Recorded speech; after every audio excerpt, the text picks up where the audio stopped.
예수님이 아니었다면 저와 여러분은 오늘 이런 자리에서 만날 일이 어쩌면 없었을 뻔했는데 우리를 이 자리에까지 인도해 주신 우리 주님께 감사하는 마음으로 한 번 더 박수하겠습니다. 젊은 교회이면서도 젊은이들만이 아니라 다음 세대 또 연세 드신 우리 시니어들까지 골고루 있는 대가족 같은 그런 따뜻하고 건강한 우리 뉴저지 온누리 교회에서 오늘 말씀을 전하게 된 것을 무척 기쁘게 생각합니다. 여러분 혹시 몇 년 전에 미국에서 나온 영화 중에 창끝, 영어 원래 제목은 The End of the Spear라고 하는 포스터 한번 보여주실까요? 저 영화를 보신 분들이 계실 거예요. 한번 제가 참고로 알고 싶습니다. 저 영화 본 기억이 있다 하는 분은 손 좀 들어주실까요?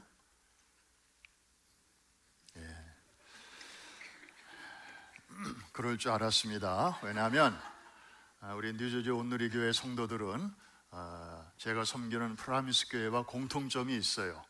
좀 시간 나면 그저 성경 보고 기도하고 그저 전도에 신경을 쓰다 보니까 뭐 저런 영화 언제 볼 시간이 있겠습니까?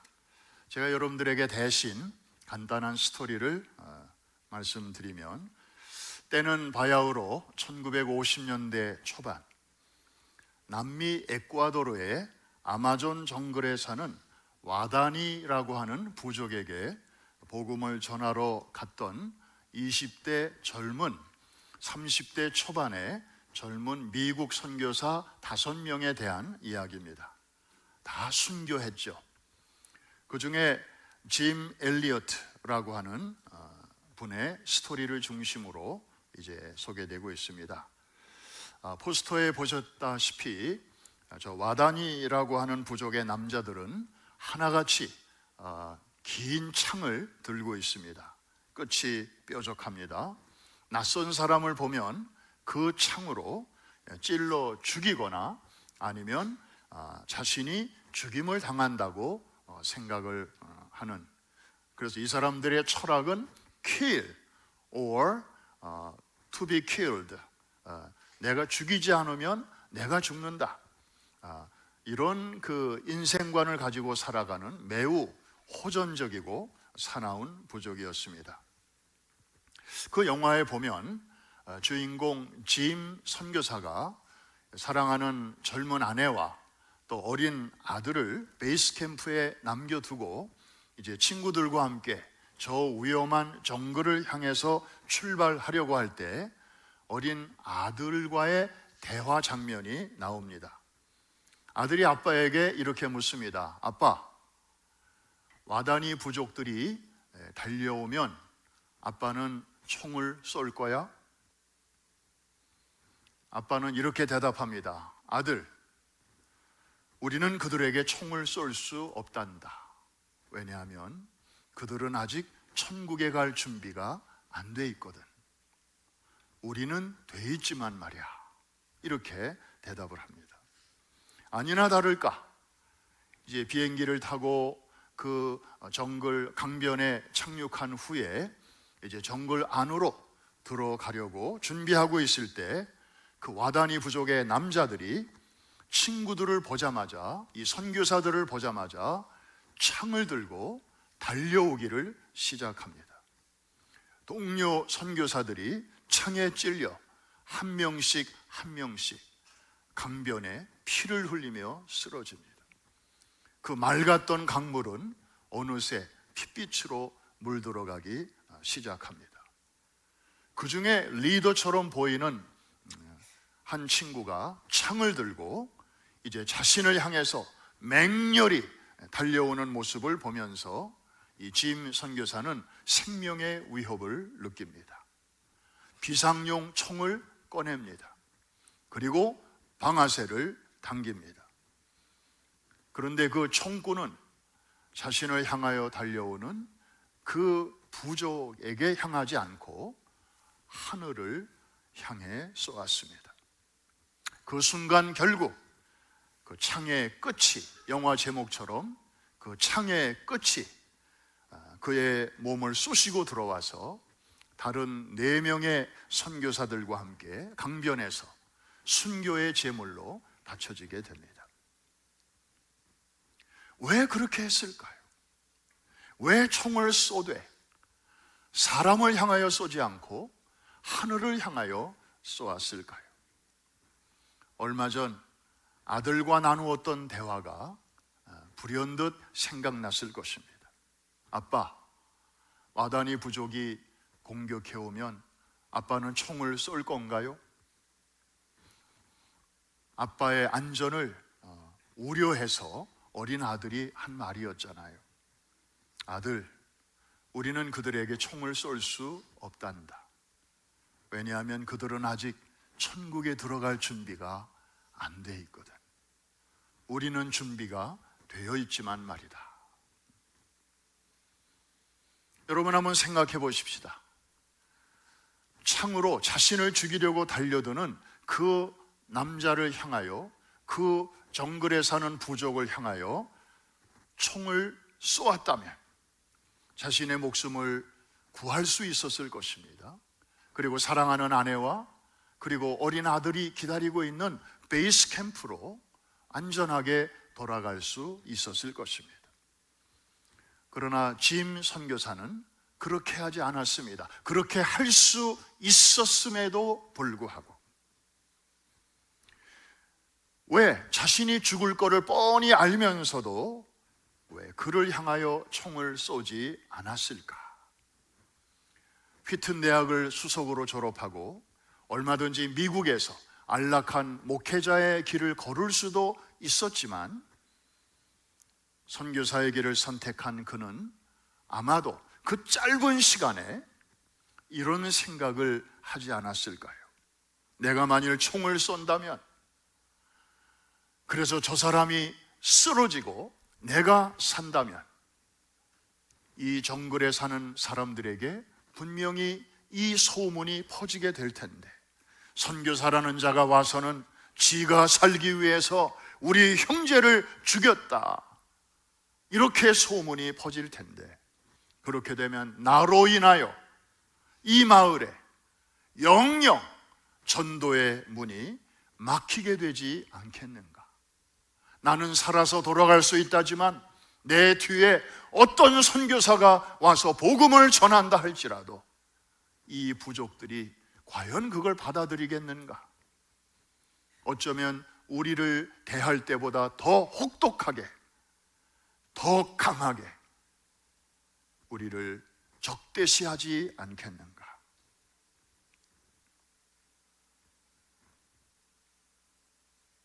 오늘 본문으로 돌아갑니다. 바울과 실라는 유럽의 첫성 빌립보에서 복음을 전하다가 점치는 귀신 들린 불쌍한 여종에게서 예수의 이름으로 귀신을 쫓아내 줍니다. 이 여자로서는 팔자를 고친 것이죠. 그런데 그 여종의 주인들이 있었습니다. 이 여종을 통해서 비즈니스를 하는, 돈을 끌어모으는 그런 주인들이 있었습니다. 자기들의 수익의 소망이 끊어진 것을 알고 바울과 실라를 고소합니다. 관리들이 그들을 붙잡아서 아고라 광장으로 끌고 가서 아주 불공정한 재판을 하고, 그리고 바울과 실라의 옷을 찢고 벗기고 매로 심히 치게 했습니다. 그들은 심한 매질을 당한 다음에 중범죄들이나 갇히는 저 지하 감옥에 갇히게 됩니다. 게다가 매를 맞아서 꼼짝달싹 할 수도 없는 이런 두 사람을 깊은 감옥에 넣은 것도 모자라서 이제 착고로 두 발, 두 손을 다 벽에다가 이렇게 묶습니다. 잠을 자고 싶어도 누울 수가 없습니다. 엉성한 자세로 이제 감옥에 있어야만 했던 것입니다. 여러분들이 만일에 그런 상황에 있었다면 무슨 생각이 들었겠습니까? 야, 내가 불순종하다가 이런 일을 당한다면 이해할 수 있다지만 이 복음 전하다가 순종하는 길에 도대체 이게 뭐지? 의심과 또 혼란과, 그리고 그 다음에는 무엇이 올까라고 하는 두려움과 절망, 이 모든 것을 한 단어로 성경은 표현하고 있는데, 한밤중에 그런 표현이 나옵니다. 미드나잇이죠. 미드나잇. 칠흑같이 어두운 밤이 그들에게 찾아오게 된 것입니다. 여러분들도 혹시 지금 이런 미드나잇을 통과하고 계시는 분이 혹시 오늘 이 예배에 참석하셨다면 아마 하나님께서는 저를 통하여 그 한 분에게 이 말씀을 전하게 하실지도 모릅니다.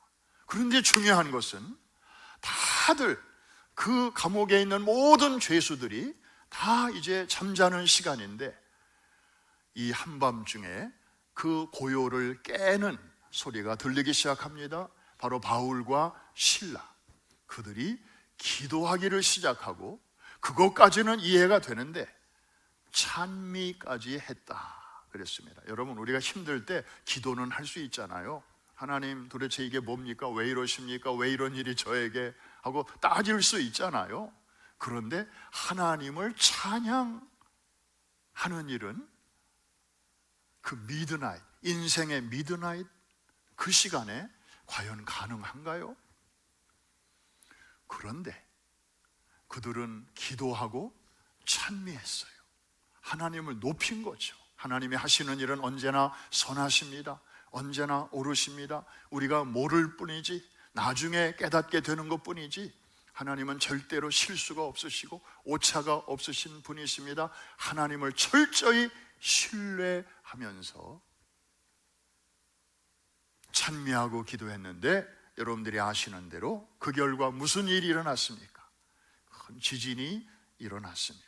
옥토가 흔들리고 감옥문이 다 열리고 착고가 풀어지는 이런 일들이 일어났습니다. 제가 주석을 여러 책을 보니까 이런 내용이 나와요. 이 지진은 일반적인 지진이 아니었다. 그럴 수밖에 없는 게요, 보통 지진이 일어나면 땅이 흔들리니까 땅에 있는 모든 게 덩달아 흔들리잖아요. 그러면 바닥이 흔들리고 막 벽이 금이 가고 막 천정에서 뭐가 떨어지고 그런 일들이 일어나야 하는 것이죠. 그런데 성경에 보면 그런 묘사는 전혀 없어요. 일반적인 지진의 묘사가 없고, 감옥문이 열렸다. 여러분, 자물쇠로 굳게 잠가놓은, 그래서 열쇠로라야만 열리는 감옥문이 열렸고 착고가 풀어졌다. 여러분, 이거는 일반적인 지진의 현상이 아닙니다. 이거는 누군가가 의도적으로 이거를 문을 열지 않으면 감옥문이 열릴 수 없는 것이고, 누군가가 안에 들어와서 이 손과 발을 묶고 있는 이것만 따로 풀어주지 않으면 일어날 수 없는 일이죠. 일반적인 지진이 할 수 없는 일이에요. 그런데 어쨌든 그런 일이 일어났습니다. 어느 성경 주석가는 이렇게 풀고 있습니다. 하나님이 감동을 받으셨다. 하나님이 이 바울과 실라를 내려다 보시다가 전율을 느끼셨다. God has been thrilled. 왜 소름이 쫙 끼치는 거 있잖아요. 놀래가지고, 아니, 너희들이 나의 복음을 전하느라고 수고하는 거 내가 다 알고 있는데, 그 전하다가 좋은 일 하다가 이렇게 어려운 일을 당했는데, 보통 사람 같으면 하나님 이게 뭡니까? 도대체 왜 저한테 이러시는 겁니까? 하나님 혹시 실수하신 겁니까? 행정착오가 있는 겁니까? 별의별 생각 다 할 텐데, 이 사람들은 기도하고 찬미하니까 하나님이 깜짝 놀라셨다. 야, 세상에 너희들 같은 자도 있냐? 내가 다 놀랬다야. 그 하나님의 전율이, 하늘의 전율이 땅으로 전달되었다. 이것이 옥토에서 일어난 지진이 되었다. 근데 여러분, 오늘 제가 여러분과 나누려고 하는 말씀의 포인트는 이제부터입니다. 자, 옥문이 열렸어요. 착고가 풀어졌어요. 그런데 이상한 점 하나 보이지 않습니까? 보통 죄수들의 심리라면 늘 갇혀 있다가 갑자기 드라마틱하게 문이 열리고 이게 풀어지고 자유의 몸이 되면 그 다음 행동은 뭡니까? 도망가야죠. 도망가야죠. 할렐루야! 오, 하나님, 이런 응답으로 우리에게 주시는군요 하고 이 문이 닫히기 전에 빨리 이 혼란한 틈을 타서 도망갔어야죠. 오죽하면 감옥을 지키는 간수가 자다가 이 소동을 보고 깨었는데 죄수들이 도망간 줄로 생각하고 자결을 하려고 했습니다. 왜? 이런 상황에서는 그게 정상이고 상식이니까 죄수들이 다 도망갔겠구나 이렇게 생각을 한 것이죠. 그런데 바울이 소리칩니다. 노노노노노노노노노노, 우리 도망 안 갔어요. 우리 여기 있어요. 죽지 마시오. 큰 소리로 외쳤습니다. 간수가 깜짝 놀라서 부하에게 등불을 받아가지고 감방 안으로 뛰어 들어갔더니 그 감옥 안에는 이미 자유의 몸이 된 바울과 실라가 그대로 앉아 있었던 거예요. 그냥 대충 지나갈 수도 있는 그런 장면입니다. 그런데 우리의 질문은 왜 그랬을까? 왜 도망가지 않았을까?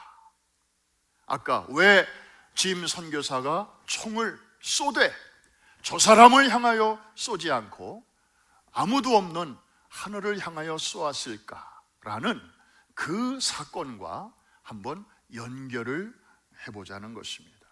어떤 이는 이들이 너무 많이 두드려 맞아서 도망갈 기운이 없었을 것이다. 또 어떤 이는 도망가다가 붙잡히면 어차피 정상적인 몸도 아닌데 도망가다가 붙잡히면 형량이 가중처벌법에 의해서 더 몇 배 더 많아질 것이기 때문에, 그리고 그 몸으로 도망가봤자 로마의 그 공권력 앞에서 금방 도로 붙잡힐 것이 뻔해서 그 이후가 두려워서 뭐 이렇게 생각할 수도 있겠죠. 그런데 여러분, 다른 이유가 있었던 것이죠. 여러분, 제가 하나 이렇게 물어보겠습니다. 바울과 실라가 그 미드나잇, 인생의 한밤중에 다른 죄수들은 다 자고 있는 시간에 기도했고 찬미했다 그랬는데 내용이 있을 거 아닙니까? 목적이 있을 거 아닙니까? 저들은 뭘 위해서 기도했을까요? 그리고 무엇을 생각하며 찬송했을까요? 만일에 그들이 주여 우리를 이 상황에서 자유케 하여 주옵소서, 우리가 갈 길이 아직도 멀지 않습니까? 빨리 나가서 복음을 전해야 되는데 이래가지고 되겠습니까?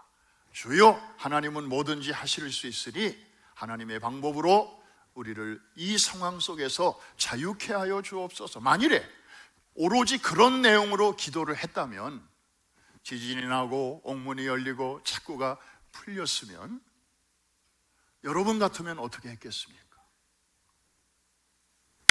할렐루야! 하나님의 기도의 응답으로 그렇게 당연히 생각할 거 아니겠습니까? 그리고 도망쳤을 것입니다.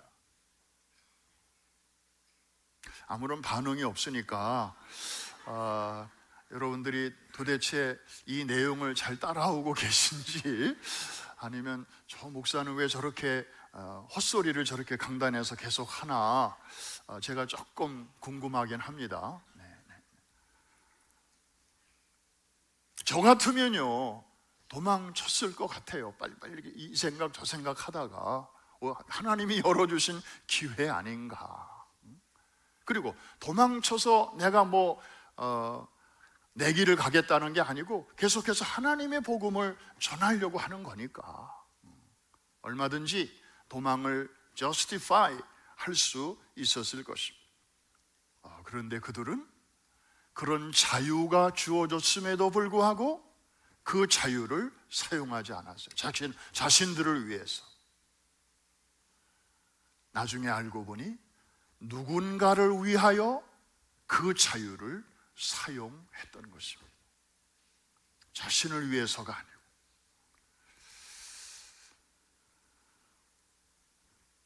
또 거꾸로 제가 한번 질문해 보겠습니다.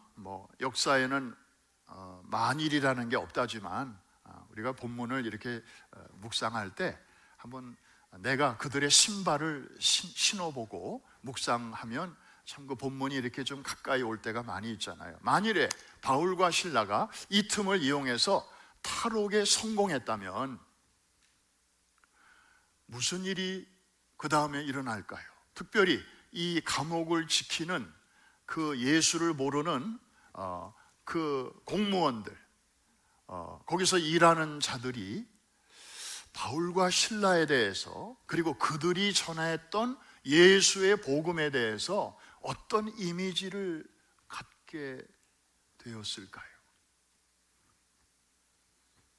저 사람들 다들 잠자는 시간에 잠도 안 자고 기도하고 찬미해서 쟤네들이 믿는 종교는 좀 정말 특별한가 보다. 어떻게 저런 그냥 얻어 터지고 정말 절망적인 상황 속에서도 어떻게 자기들이 섬기는 신을 저렇게 찬양할 수 있어? 우리가 믿는 종교랑은 다른가 보네. 이렇게 생각하고 있었다가 옥문이 열리고 착고가 풀어지니까 다른 죄수들과 함께 도망쳤다? 다를 바가 하나도 없네. 똑같네. 종교 행위를 보니까 좀 다른 그 종교 행위랑 조금 달라 보여서 혹시나 했는데 쟤네들이 믿는 종교도 별 볼 일 없네. 결국 지들 몸뚱아리 하나 건지겠다고 그렇게 기도하고 찬송했나비요.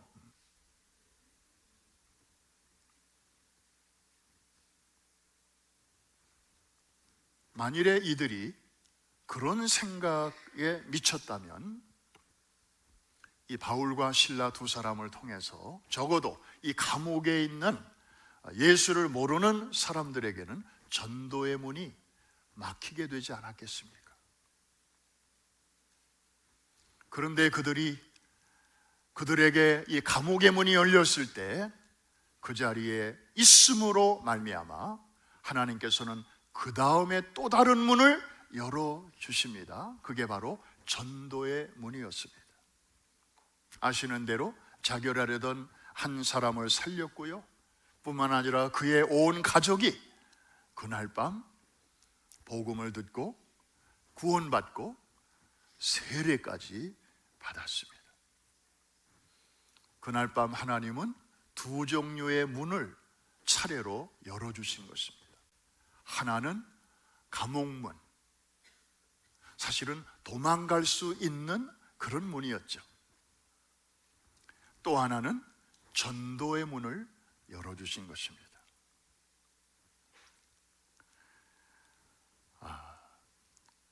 저를 포함해서 오늘 우리 많은 그리스도인들이 이런 상황이 되면 첫 번째 문을 열어주실 때 우리는 그것을 기도의 응답이라고 생각할 때가 많습니다.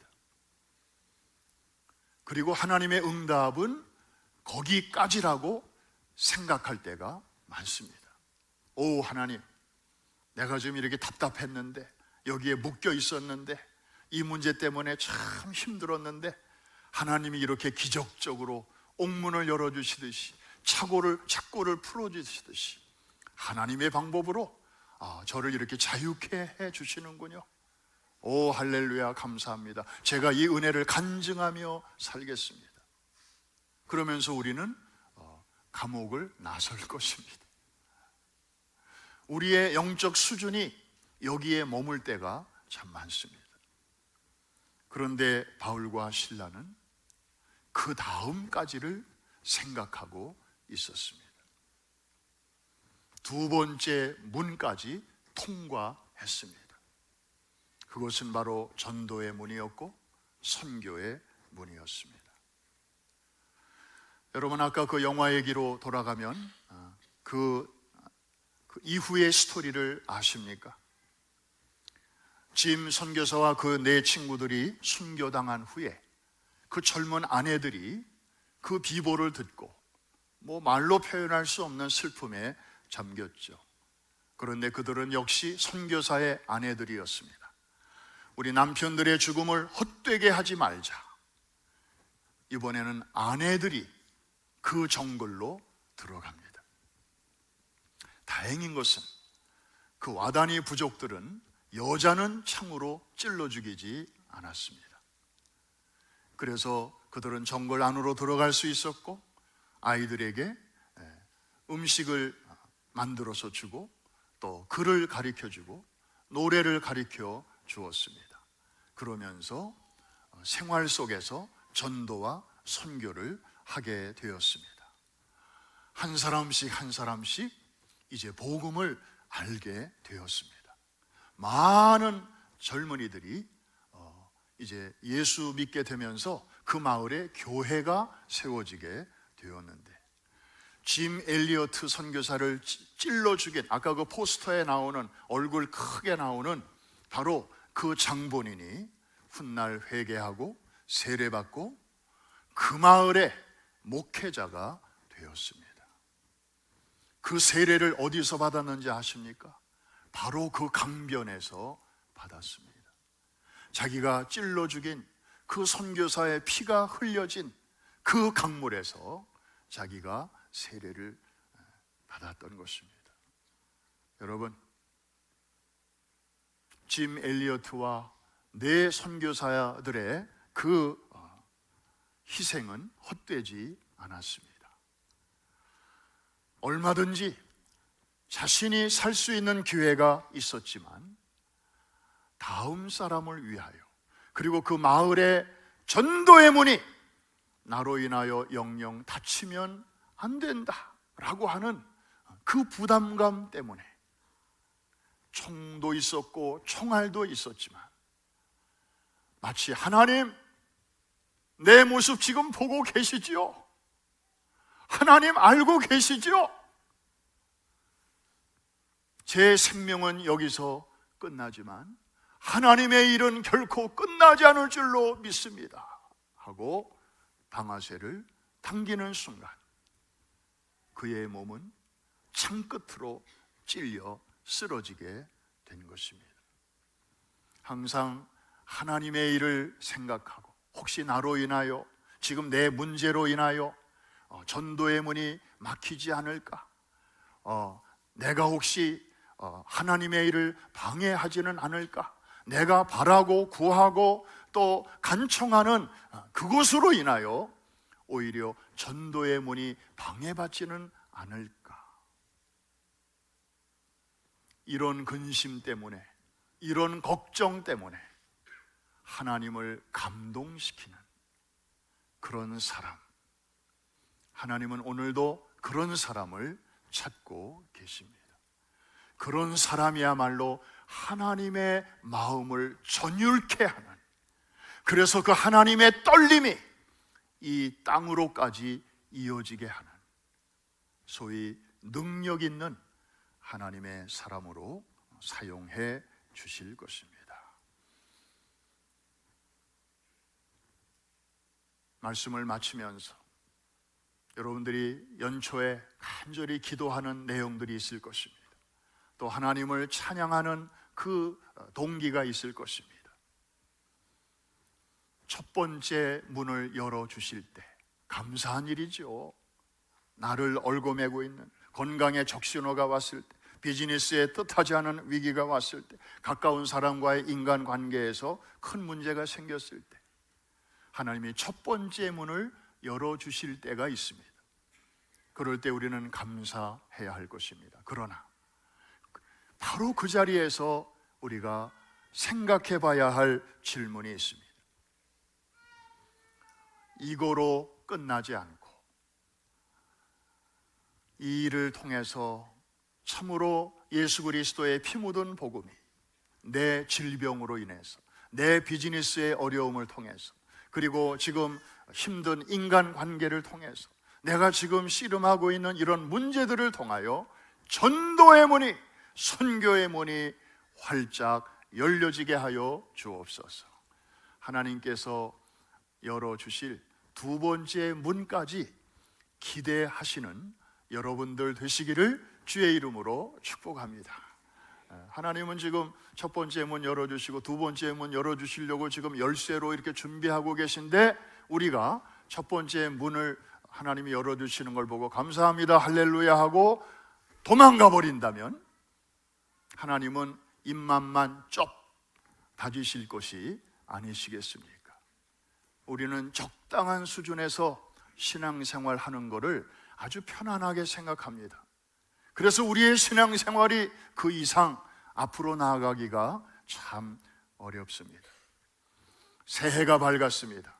금년 한 해 우리 뉴저지 온누리교회 식구들, 정말 많은 교회와 또 사회가 주목하고 있는 리딩 처치, 플래그십 처치인데, 우리 사랑하는 우리 성도님들, 정말 첫 번째 문 통과할 뿐만 아니라 두 번째 문까지, 거기까지 이르러 하나님을 기쁘시게 하고 또 주변을 복음화하는 일에 귀하게 쓰임받는 여러분 모두가 되실 수 있기를 주의 이름으로 축복합니다.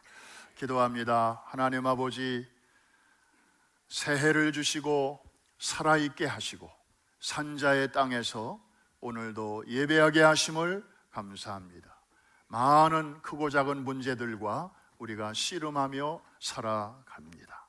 어떻게 해서든지 저희들의 문제가 하나님의 복음을 주변에 있는 사람들에게 말로가 아니라 삶으로 전파하게 하는 일에 귀하게 쓰임받게 하여 주옵소서. 미드나잇이 그 일에 사용되는 위기가 기회가 되게 하여 주옵소서. 예수님의 이름으로 기도합니다. 아멘.